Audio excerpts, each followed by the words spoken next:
이제 연말이면 각 방송사에서 연말 시상식을 하게 될 겁니다. 그리고 수상하는 사람들이 나와가지고 소감을 발표하는 장면이 나올 겁니다. 대부분 비슷한 이야기를 합니다. 부족한 저에게 이렇게 귀한 선물을 주셔서 고맙습니다. 라고 인사를 합니다. 그리고 그 다음에는 뭐라고 인사를 하냐면, 이 선물을 받기까지 수고해 주신 많은 분들께 감사합니다. 감독님, 출연진들, 스텝 모든 분들께 감사를 드립니다. 아마도 이런 식의 방식으로 소감을 이야기할 겁니다. 사실 맞는 말입니다. 한 배우가 정말 수상이라는 큰 선물을 받기까지 그 배우 한 사람을 위해서 뒤에서 수고하고 일한 많은 사람들이 있는 것이 사실이기 때문에 그렇습니다. 성탄절도 많이 비슷하다고 생각이 듭니다. 하나님께서 우리에게 너무 귀한 선물을 주셨습니다. 그런데 하나님은 우리에게 그 선물을 주시기까지 정말 우리를 위해서 많은 일을 하셨기 때문에 그렇습니다. 그러므로 오늘 말씀을 통해서 과연 이 성탄절에 하나님이 우리에게 주신 선물이 무엇이며 또 그 선물을 받은 자들에게 하나님이 요구하시는 것들이 무엇인가를 확인하고 배우는 그런 시간을 가지려고 합니다. 오늘 본문은 천사가 베들레헴 지역에 있던 목자들에게 예수님의 탄생 소식을 전하는 내용을 소개하고 있습니다. 그렇다면 과연 하나님께서 예수님을 이 땅에 보내신 이유는 무엇일까를 먼저 생각해 봅시다. 하나님의 예수님을 이 땅에 보내신 이유가 무엇일 것 같습니까? 그것은 우리에게 귀한 선물을 주시기 위함입니다.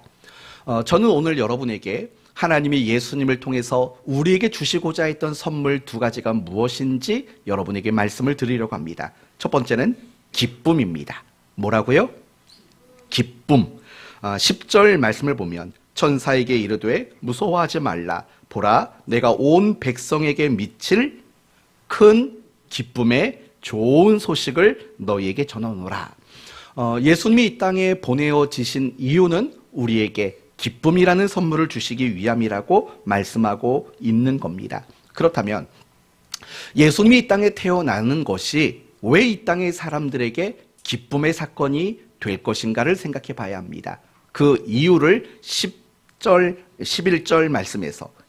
말씀에서 말합니다. 오늘 다윗의 동네에서 너희를 위하여 누가 났답니까?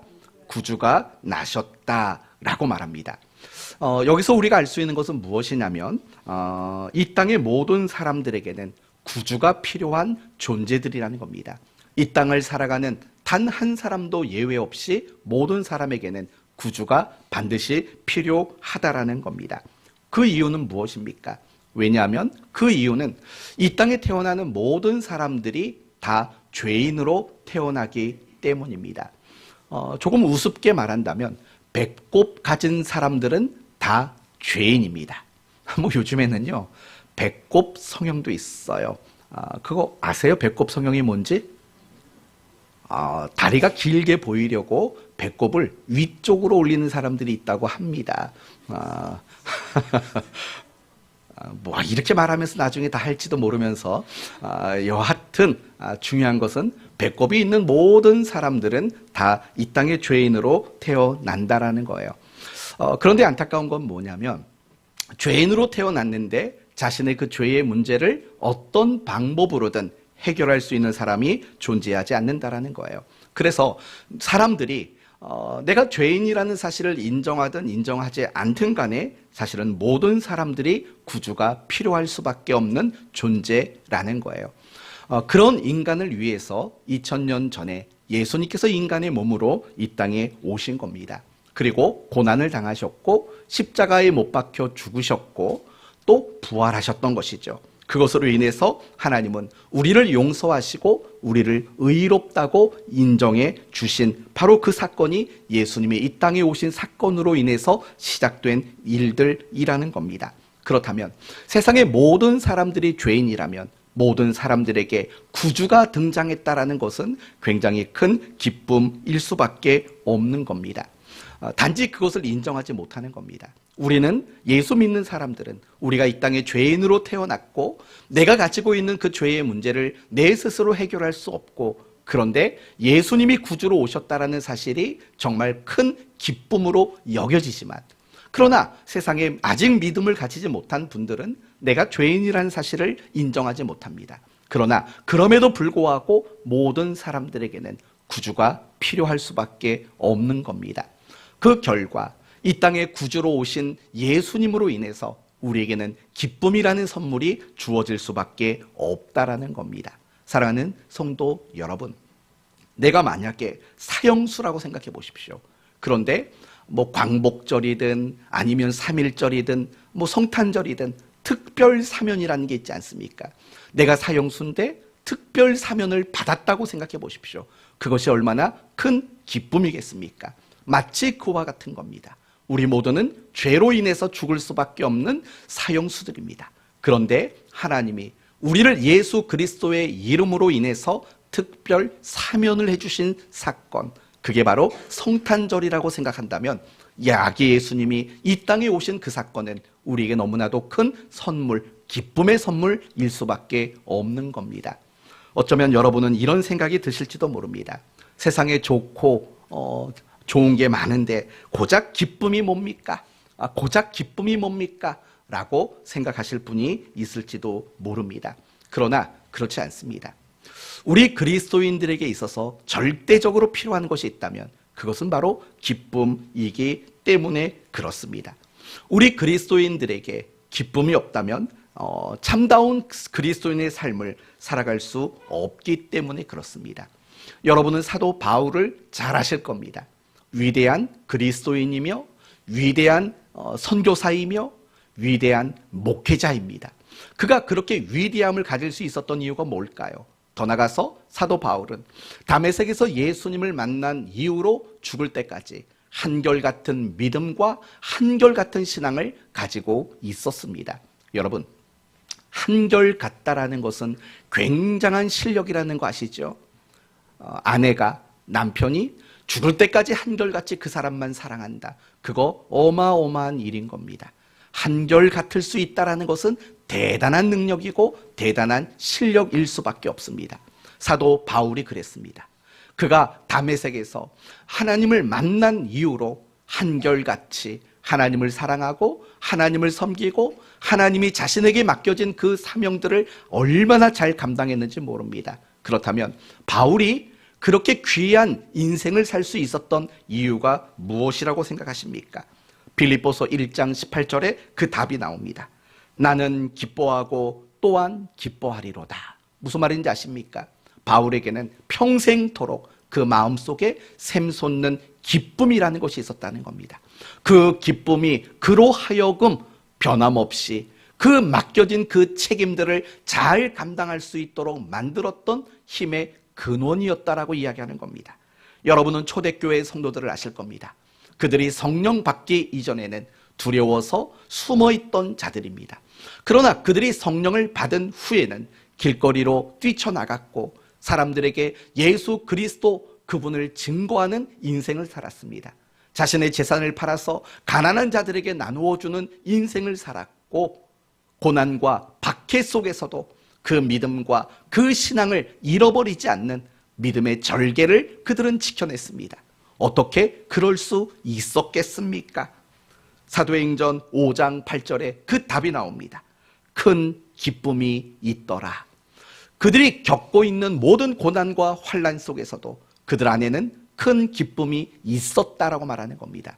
그 기쁨이 그들로 하여금 고난과 박해의 자리에서도 믿음과 신앙을 지킬 수 있는 힘을 얻도록 만들었다라는 겁니다. 예수님을 한번 생각해 보십시오. 예수님은 우리를 구원하기 위해서 온갖 고난과 십자가의 죽음을 당하셨습니다.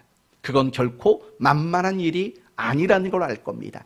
그렇다면 예수님이 그 고난과 죽음을 감당할 수 있었던 힘은 어디에서 나옵니까? 히브리서 12장 2절에 그 답이 나옵니다. 믿음의 주요 또 온전하게 하시는 이인 예수를 바라보자. 그는 그 앞에 있는 기쁨을 위하여 십자가를 참으사라고 말합니다. 예수님이 십자가의 고난과 죽음을 참을 수 있었던 것은 무엇 때문이라는 겁니까? 기쁨 때문이라는 겁니다. 자신의 죽음으로 말미암아 많은 사람들이 구원을 받게 되는 그 기쁨, 생명을 얻게 되는 그 기쁨이 예수님으로 하여금 그 죽음 앞에서도 흔들리지 않을 수 있도록 만들어준 힘의 원인이었다라고 이야기하고 있는 겁니다. 바로 이런 겁니다. 우리 그리스도인에게 있어서 기쁨이라는 것은 우리를 그리스도인답게 만들 수 있는 굉장히 강력한 힘이며 능력이라는 것을 알아야 합니다. 따라서 우리가 그러한 기쁨을 선물로 받는다는 것은 정말 세상에서 그 무엇도 우리에게 줄 수 없는 힘의 원천인 기쁨을 선물로 받은 것임을 우리는 알아야 하는 겁니다. 그런데 여러분, 반대로 한번 생각해 봅시다. 우리 안에서 기쁨이 없다면 과연 무엇을 잘할 수 있겠습니까? 여러분이 직장을 다닙니다. 근데 기쁘질 않습니다. 계속 그 직장 다니고 싶겠습니까? 여러분이 가정 안에서 기쁨이 없습니다. 그 가정에 뭘 잘할 수 있겠습니까? 차마 그런 말까지는 못하겠고, 또 생각해 보십시오. 여러분이 기쁨이 없습니다. 좋은 부모가 될 수 있을까요? 늘 짜증만 내는 부모가 될 수밖에 없을 겁니다. 자녀로서 기쁨이 없다면 부모에게 과연 효도할 수 있겠습니까? 여러분이 대인 관계 속에서 기쁨이 없다면 그 관계가 유지될 수 있겠습니까? 결코 그럴 수 없는 겁니다. 우리가 어디에서 무엇을 하든 기쁨이 없으면 무엇이든 잘할 수가 없게 되는 겁니다. 우리의 신앙생활은 더더욱 마찬가지인 겁니다. 신앙생활을 하는데 내게 기쁨이 없을 때 우리는 신앙생활을 잘할 수 있는 다른 방법이 없다는 겁니다. 한번 상상을 해보십시오. 내가 교회를 갑니다. 근데 교회 가는 그 발걸음 속에 기쁨이라는 게 하나도 없습니다. 여러분이 예배를 드립니다. 그런데 예배를 드리는 그 순간 하나도 기쁜 것이 없습니다. 그러면 교회 갈 맛이 나겠습니까? 그러면 예배를 드릴 맛이 나시겠습니까? 여러분이 교회 안에서 여러 가지 모양으로 봉사하고 섬기십니다. 그 일에 기쁨이 없다면 그 일을 계속 하실 수 있겠습니까? 결코 그럴 수 없는 거예요. 우리가 기쁨이 없으면 신앙의 어떤 행위도 잘할 수 있는 방법은 존재하지 않는 겁니다. 더더욱 큰 문제가 있는 겁니다. 우리가 그리스도인으로서 기쁨이 없다면 예수를 믿지 않는 사람들이 우리를 볼 때 예수를 믿고 싶은 마음이 과연 들겠습니까? 여러분 잘 아시는 무신론 철학자 니체를 아실 겁니다. 그 사람이 자신이 교회를 다니지 않는 이유를 뭐라고 말하냐면, 내 주변에 있는 그리스도인들 중에서 정말 기쁨이 있는 사람을 본 적이 없다고 말했습니다. 그래서 나는 교회 안 가겠답니다. 그래서 나는 예수를 믿지 않겠다고 그렇게 이야기를 했다고 합니다. 마찬가지인 것 같습니다. 분명히 여러분의 가족들 중에서도 예수를 안 믿는 사람들이 있을 겁니다. 여러분의 친구들 중에서도 예수를 안 믿는 사람이 있을 거고, 이웃들 중에서도 예수를 믿지 않는 사람들이 있을 겁니다. 그런데 그들이 여러분을 보는데 여러분의 얼굴에 웃음이 없습니다. 여러분의 얼굴에 기쁨이 없습니다. 늘 근심과 걱정과 염려만 가득한 여러분의 모습을 보신다면 과연 여러분의 초대를 받아 여러분이 다니는 교회에 함께 그들이 나갈 수 있겠습니까? 바로 그런 부분들이 대단히 중요하다는 거예요. 우리가 기쁨이 없다는 거, 나 혼자 실력과 능력이 없는 것으로 끝나지 않는다는 거예요. 내가 기쁨이 없다는 것은 결국 내 주변에 있는 그 누구에게도 예수님을 소개할 수 있는 근거가 마련되지 않는다는 말과 너무나도 같기 때문이라는 겁니다. 여러분 스스로에게 물으셔야 합니다. 나는 기쁨이 있는가? 나에게는 직장에서 기쁨이 있고 나는 가정에서 기쁨이 있는가? 나는 남편의 자리에서, 아내의 자리에서 나는 기쁨이 있는가? 나는 교회 안에서 기쁨이 있는가? 스스로 물으셔야 합니다.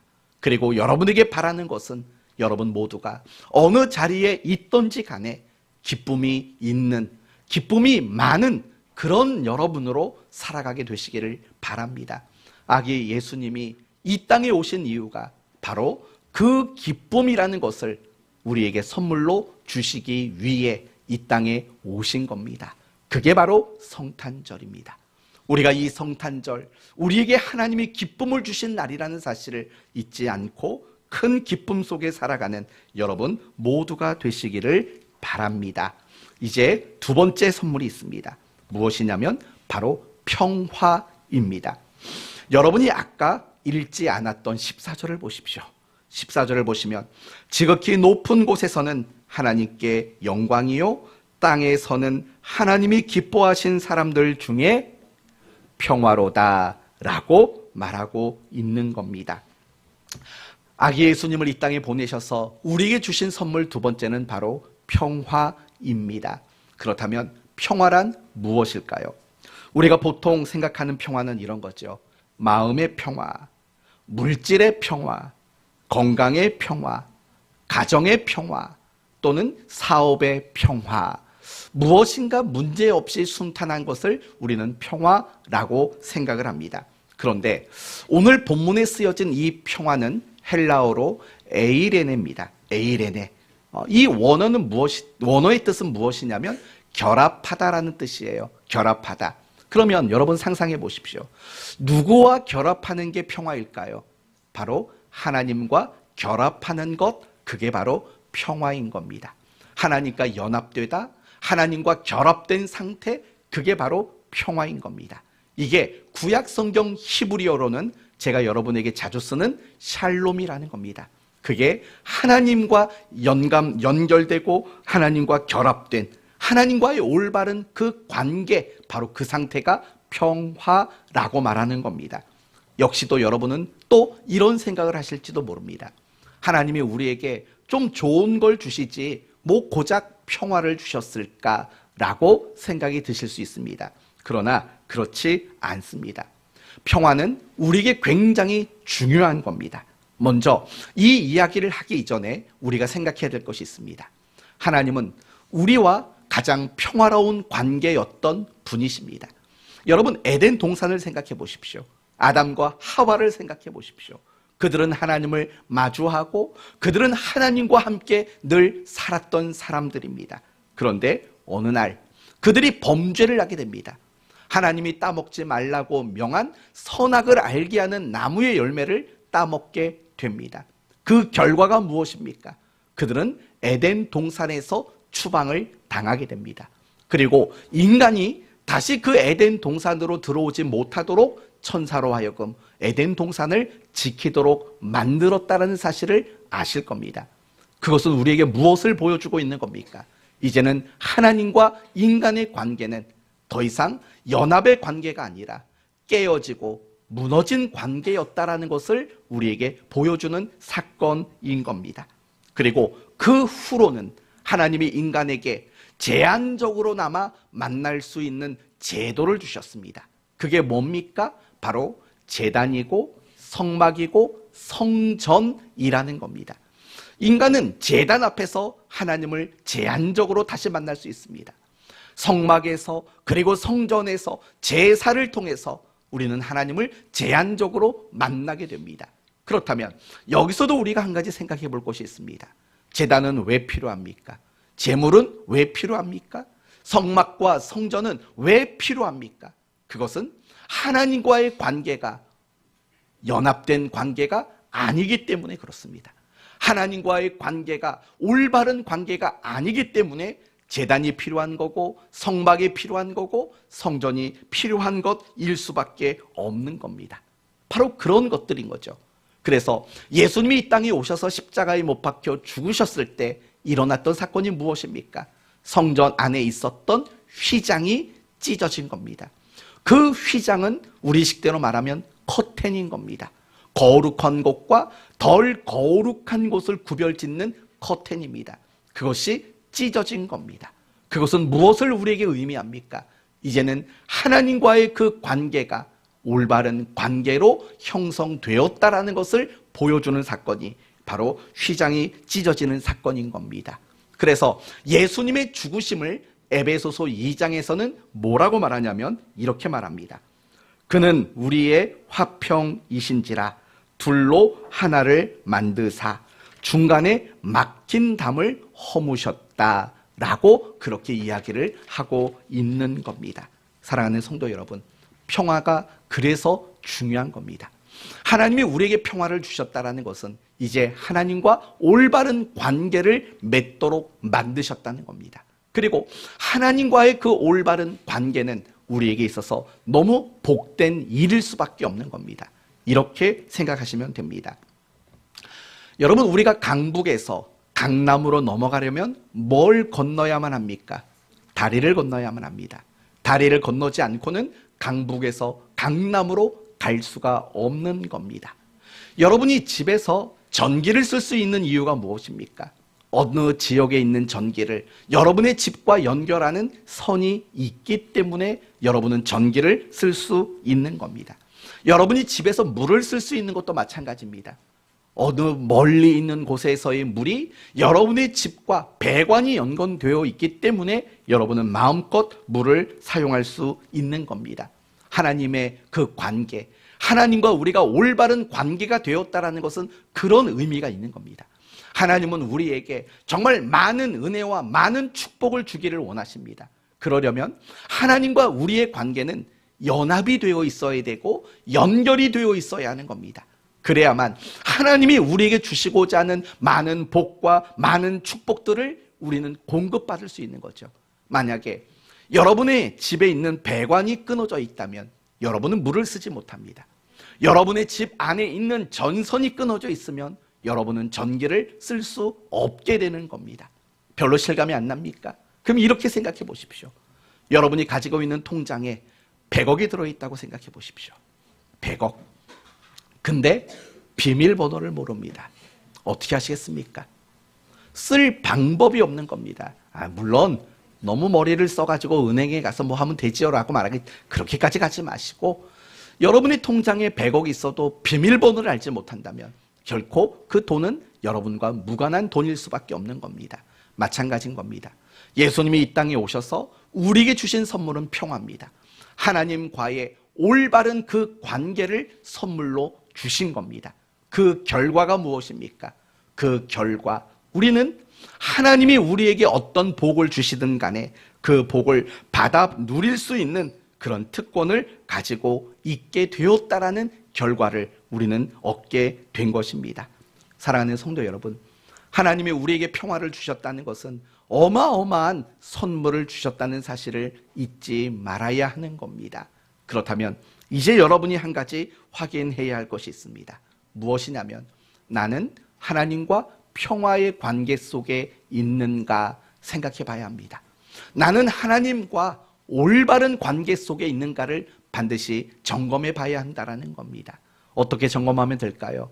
아까 처음에 말했던 기쁨이라는 것을 점검해야 합니다. 왜냐하면 기쁨은 하나님으로부터만 우리에게 주어지는 것이기 때문에 그렇습니다.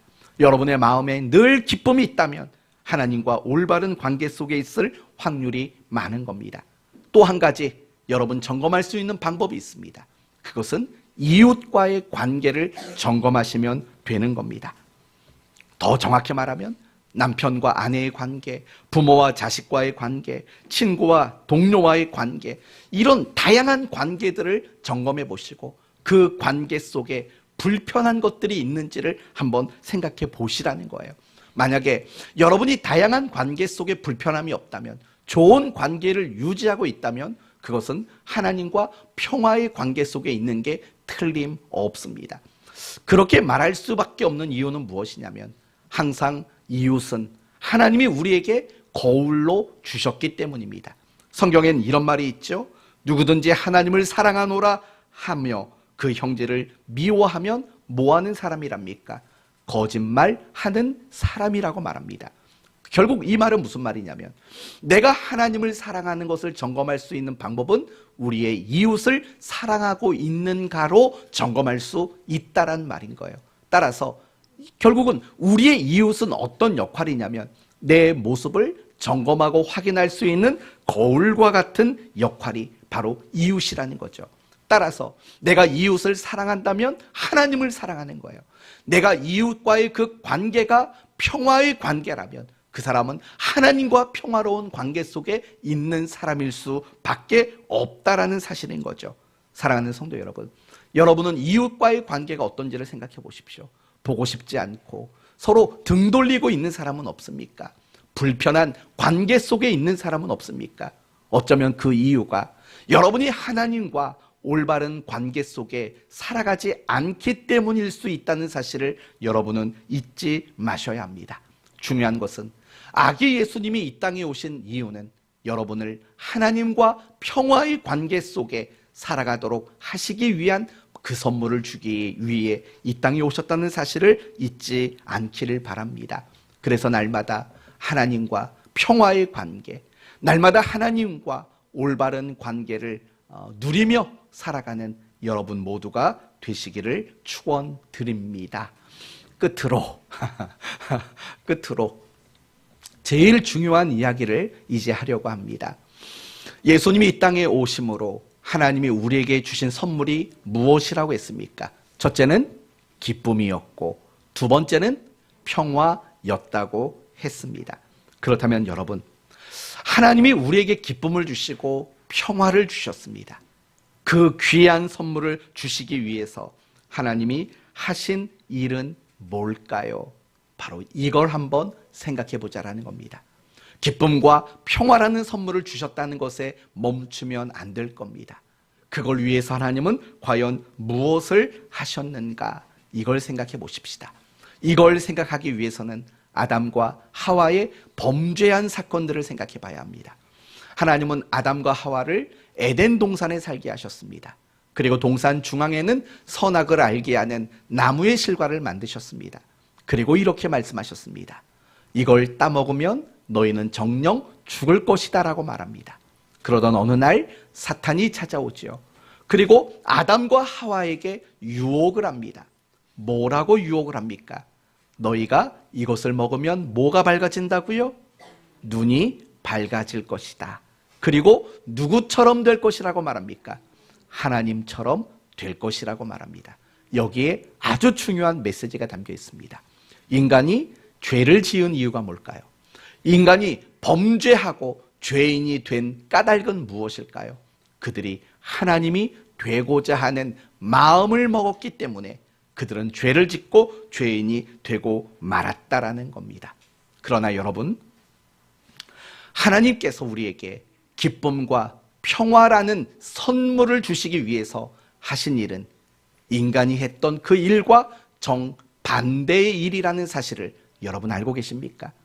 하나님이신 그분이 바로 인간이 되셔서 인간의 몸으로 이 땅에 오신 사건이 바로 성탄이고 바로 우리가 이 함께 모여 예배하는 이 시간이라는 사실을 우리는 알아야 합니다.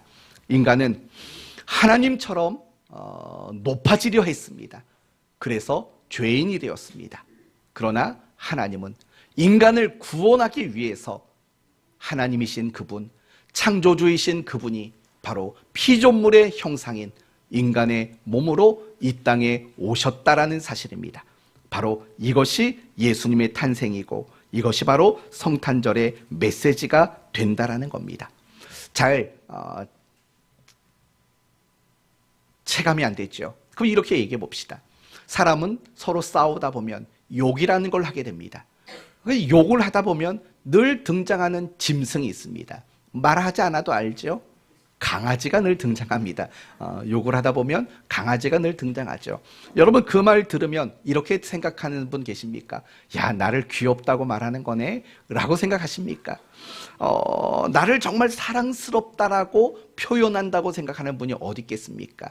굉장히 비참하고 굉장히 굴욕적인 거죠. 나쁜 말이죠. 왜요? 인간을 개에 비교하니까 그건 굉장히 기분 나쁜 겁니다. 우리는 하다못해 누군가에게 그런 식의 욕을 먹어도 굉장히 비참하고 굴욕적인 마음이 듭니다. 그럼 이제 생각해 보세요. 창조주이신 그분이 인간의 모습으로, 인간의 모양으로 왔다라고 한번 생각해 보시겠습니까? 그것은 우리가 어떤 짐승을 빗대어서 욕을 먹는 그것보다도 더 비교할 수 없을 정도로 끔찍한 일일 수밖에 없다라는 겁니다. 바로 이 부분을 기억하십시오. 인간은 하나님이 되려 하다가 죄인이 되었지만 하나님은 그런 죄인에게 기쁨과 평화라는 선물을 주시기 위해 인간의 몸이 되신 날이 바로 성탄절이라는 사실, 그래서 우리는 이날 하나님 앞에 감사할 수밖에 없다는 사실을 우리는 잊지 말아야 합니다. 하나님이 우리를 사랑하신 것, 그것 아니고는 다른 것으로 이 모든 하나님의 일하신 것들을 설명할 다른 방법들이 없다는 사실들을 우리는 잊지 말아야 합니다. 그렇다면 그것이 바로 성탄의 메시지라고 했습니다. 그 성탄의 메시지 앞에 하나님이 우리에게 요구하시고 있는 것들이 뭔가를 생각해 보십시오. 결국 이런 것들이죠. 나를 낮추는 자가 되어야 된다는 것, 나를 섬기는 자리에 두어야 된다는 것, 이게 바로 성탄절 함께 기뻐하는 우리 모두가 하나님께 요구받고 있는 삶이라는 걸 우리는 잊지 말아야 합니다. 성탄절이라는 것 자체가 그렇지 않습니까? 하나님이신 그분이 낮아지신 시간이 성탄절인 겁니다. 그런데 우리가 낮아지고 섬기는 그런 삶을 잃어버리고 살아간다면 그게 이율 배반이고 그것이 위선이고 그것이 가증한 신앙의 모습이라는 거 우리는 잊지 않아야 하는 겁니다. 사랑하는 성도 여러분, 기쁘다 구주 오셨네만 외치지 마셔야 합니다. 서로 선물 주고 카드 주는 것으로 즐거워하는 것으로 멈추면 안 됩니다. 여러분이 오늘 이 시간 모두가 다짐하고 또 결심해야 될 것이 있습니다. 그것은 이제 나도 아기 예수님처럼 나를 낮추는 자가 되는 것, 나도 내가 많은 사람들을 섬기는 자가 되겠다라는 이런 다짐과 결심을 갖는 그 시간이 되어야만 한다라는 겁니다. 우리가 신앙생활을 하면서 가장 나쁜 신앙의 태도가 뭔지 아십니까? 자꾸 높아지려고 하는 겁니다. 자꾸 대접을 받으려고 하는 겁니다. 그것이 신앙생활을 하면서 우리가 가지게 되는 가장 나쁜 태도라는 사실을 우리는 잊지 말아야 합니다. 너무 어렵게 생각되지 마십시오. 이런 것들이 나쁘다는 겁니다. 신앙생활을 하면서 누군가를 군림하려고 하는 것, 누군가에게 호령하려고 하는 것, 누군가를 이겨 먹으려고 하는 것, 이런 자세가 그리스도인에게 있어서는 가장 나쁜 자세라는 사실을 잊지 말아야 합니다. 조금 더 작게 말한다면 이런 거죠. 누군가를 째려보는 것, 무시하는 것, 누군가에게 함부로 말하는 것, 누군가에게 화를 내는 것, 누군가를 못마땅하게 생각하는 것, 누군가에게 외면하고 무시하는 것, 여러분 이런 것들은 우리 그리스도인에게 결코 어울리는 모습들이 아니라는 걸 잊지 마십시오. 왜냐하면 이런 모든 모습들은 결국 자기를 높이는 사람들에게 나타나는 행태들이기 때문에 그런 겁니다. 그래서 예수님은 우리 모두가 항상 낮아지고 항상 섬기는 자가 되기를 원하고 있다는 사실을 여러분 기억하셔야만 합니다. 요한복음 15장에 보면 이런 말씀이 있습니다. 나는 포도나무요 너희는 가지니. 이 말씀을 우리는 가장 먼저 이렇게 이해할 수 있습니다. 하나님과 우리는 나무와 가지의 관계, 결코 떨어져서는 살 수 없는 그런 관계구나라는 메시지가 있어요. 그러나 또 다른 각도로 생각해 보면 여러분 이렇게 생각해 보십시오. 가지가 굵은 건 위쪽에 있을까요? 아래쪽에 있을까요? 어느 쪽에 있을까요? 반드시 밑에 쪽에 있습니다. 나무는 위로 올라갈수록 그 가지는 어떻게 될까요? 가늘어지게 되는 게 당연한 일인 거예요. 맞아요. 우리가 신앙생활을 열심히 하고 내가 믿음이 좋다라고 생각이 드신다면 여러분은 가장 낮은 곳을 향하는 사람이 되어야 한다는 거예요.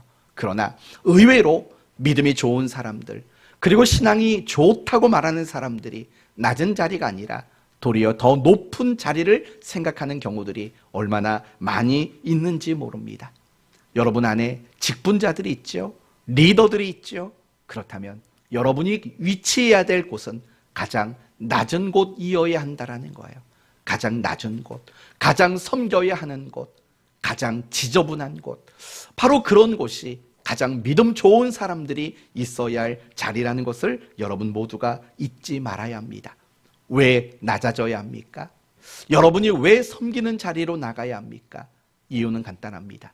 여러분이 하나님께 받은 선물, 기쁨과 평화를 여러분이 그래야지만 누군가에게도 전달해 줄 수 있기 때문에 그렇습니다. 이제 오늘 말씀을 마치도록 하겠습니다. 인간은 하나님처럼 높아지려다가 죄인이 되었습니다. 하나님은 그런 죄인을 구원하시기 위해 인간으로 낮아지셨습니다. 그것을 통해서 우리에게 기쁨을 주셨고 평화라는 선물을 주셨습니다. 그것을 감사히 받는 우리가 되었고, 그러나 이제는 우리도 아기 예수님처럼 자신을 낮추고 섬기는 자리에 나를 가져다 줄 수 있는 사람이 되어야 합니다. 높아지지 마십시오. 누군가를 호령하려고 하지 마십시오. 가장 낮은 곳에서 가장 낮은 사람들을 섬길 수 있는 그 삶을 소원하며 살아가십시오. 그래서 여러분도 아기 예수님처럼 모든 사람들에게 기쁨과 평화를 선물로 줄 수 있는 이런 그리스도인으로 살아가라. 이것이 바로 아기 예수님이 탄생하신 성탄절의 메시지임을 기억하여 앞으로 낮은 자리에서 많은 사람들에게 기쁨과 평화를 선물로 줄 수 있는 여러분 모두가 되시기를 예수님 이름으로 축원드립니다. 아멘.